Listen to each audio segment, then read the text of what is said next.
God has given us life to live, and that life is best lived by grace. Magandang araw po, ito po si Baljamin. Kayo po ay sumusubaybay sa programang Life and Grace. Kamusta po kayong lahat? Naniniwala po tayong ang proteksyon ng Diyos ay evidently nangyayari sa inyong mga buhay. Subalit ngayon pong episode na ito ay nais ko pong magtanong sa inyo. Anong mga balita ang pinakikinggan ninyo ngayon? Maganda po ba? O mga depressing news? Ayon po sa mga napapakinggan mong balita, umaayos ba ang takbo ng mundo? It certainly appears na ang ating mundong ginagalawan sa ngayon ay padilim ng padilim. And it is getting darker. However, kailangan nating maging selective about the reports we listen to because they move us at a heart level. Nakakaapekto po ito sa puso natin, sa kilos ng puso natin at sa pag-function ng puso natin. Pumapasok po ito sa mga puso natin at ang mga bagay na ito ay nakakaapekto sa pagtanaw natin sa ating pag-asa. These things affect our hope, which in turn affects our lives. Kaya, pwedeng ang mundong ito ay dumidilim, but the kingdom of God is getting lighter. Ano man pong nangyayari in the natural world, you can have an unshakable joy and hope in the Lord. Hope is the power to win of faith. Kakambal po ito ng pananampalataya. And it is a vital ingredient to receiving all the good things God has in store for us. So, it's time to get your hopes up. Alam niyo po dito sa mundo, ang hope o ang pag-asa ay dinidescribe as a wishful thinking, which is very, very weak. Yung kalimitang naririnig natin na sinasabi po ng mga tao, sana mabago na ang takbo ng buhay ko. Sana hindi umulan bukas sa outdoor activity namin. Sana mabigyan ako ng increase ng boost ko this year. There is no guarantee behind what people hope for. Dahil wala pong kapangyarihan ng ganitong klase ng pag-asa o ganitong klase ng hope. It is simply wishing na sana ganito ang mangyari. And this kind of hope implies that everything is just up to chance. Good luck lang ito. Wala pong kasiguraduhan. Tiyempuhan lang o swerte-swerte lang. Alam po ba kung ano talaga ang ibig sabihin ng hope sa Bible?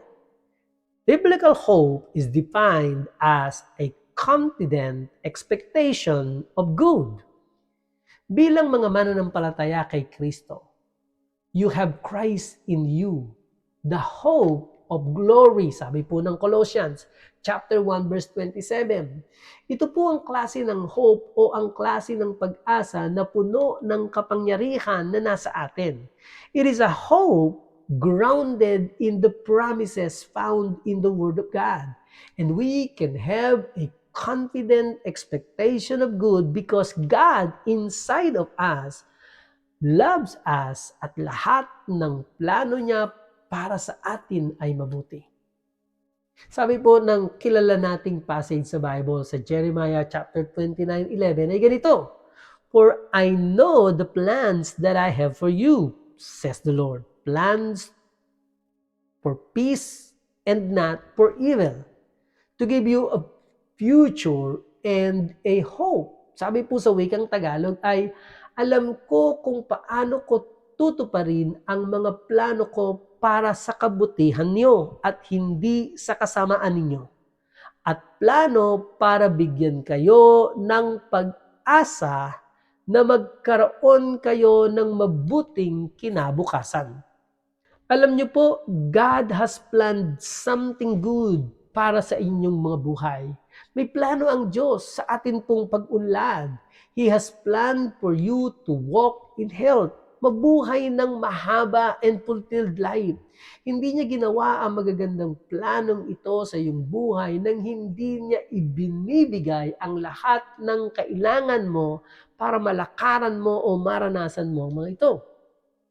Ang Diyos ay nagbigay at naglagay ng supernatural deposit on the inside of us ng kapangyarihan, authority, ability, and strength. Sa English Bible, ang sabi po doon ay He made plans for peace, which in the Hebrew language, ang salitang peace po ay shalom, yung lagi kong binabanggit sa inyo. And this word means completeness, wholeness, soundness, welfare, prosperity, safety, well-being, and security. Na kahit pa ang mundo ay nasa madilim na kapanahunan, Christians should be the most hopeful people on the planet. Our future is secure as long as we put our hope in the Lord. Kailangan lang nating mapagana ang ating pag-isip at ang ating imagination. Alam niyo po, if you look at the news, the economy, or your government, pagka pinakinggan niyo mga balitang ito, all you see is negative.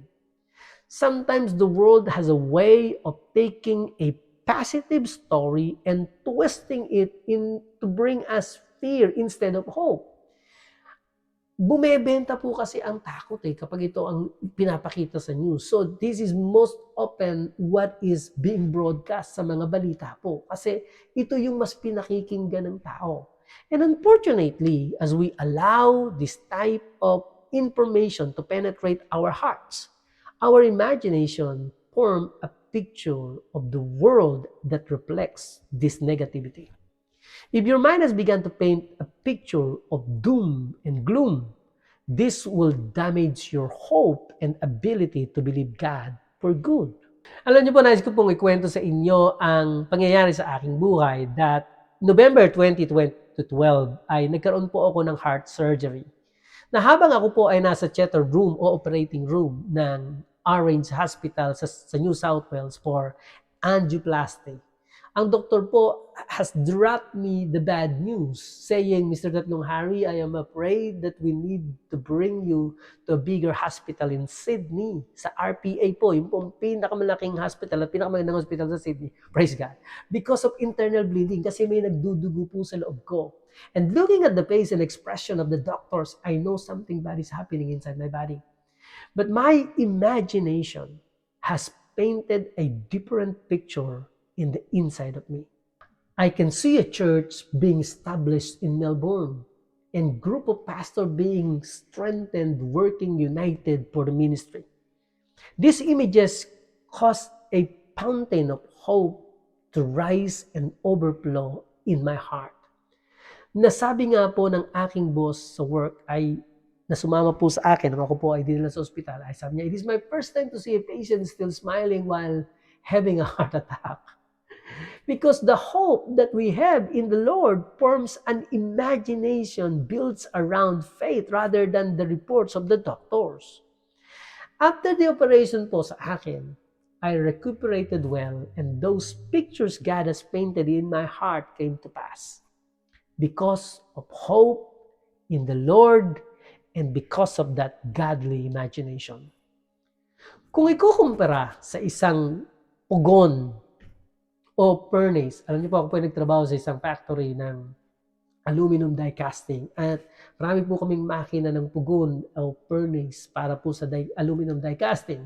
At dito po, kung ikukumpara natin ang isang pugon o isang furnace, ito po yung maikukumpara po natin to sa ating pananampalataya. At sa isang pugon, meron itong pilot light. At ang pilot light ay may kukumpara natin sa hope. Kapag namatay ang pilot light, ang hope, hindi na po mag-i-ignite ang pugon. Hindi na po makakakilos ang pananampalataya. Unti-unti nang mawawala ang ating pananampalataya. Ang sabi po ng Hebrews chapter 11 verse 1 ay ganito, Now faith is the substance of things hoped for, the evidence of things not seen. Tingnan niyo po ito, faith gives substance to the very things we hope for. Kapag wala kang inaasahan o pinaglalagakan ng pag-asa, walang pwedeng patunayan ang pananampalataya. If there isn't anything you are hoping for, there is not anything for faith to bring substance to. Kailangan mong asahan ang isang bagay upang gumana ang iyong pananampalataya. Sabi po ng Roma, Kapitulo 8, talatang 24, ay ganito.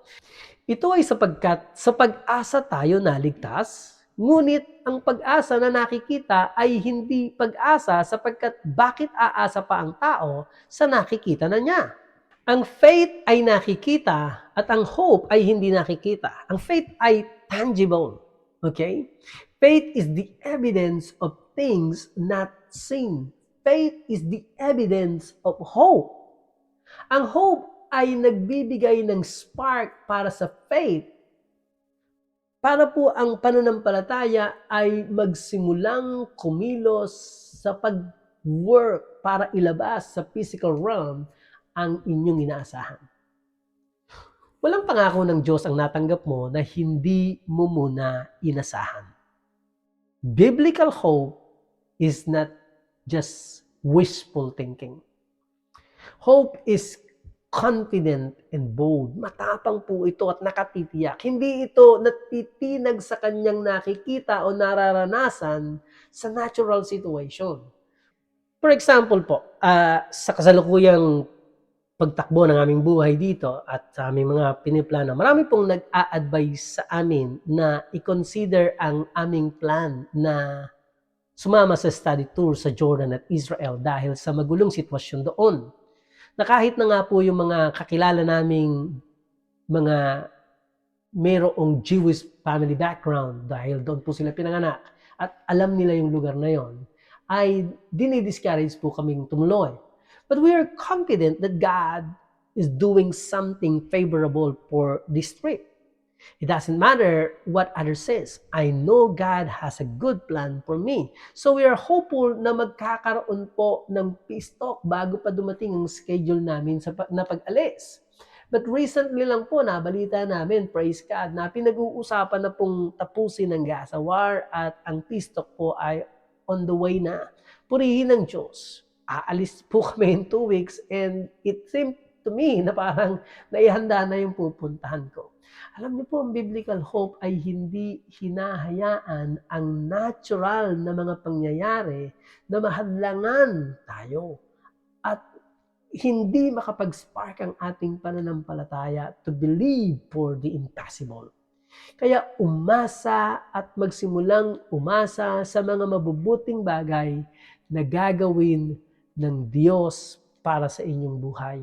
Patuloy nating itaas ang ating hope. Ito pong Bible hope is a hope that never disappoints.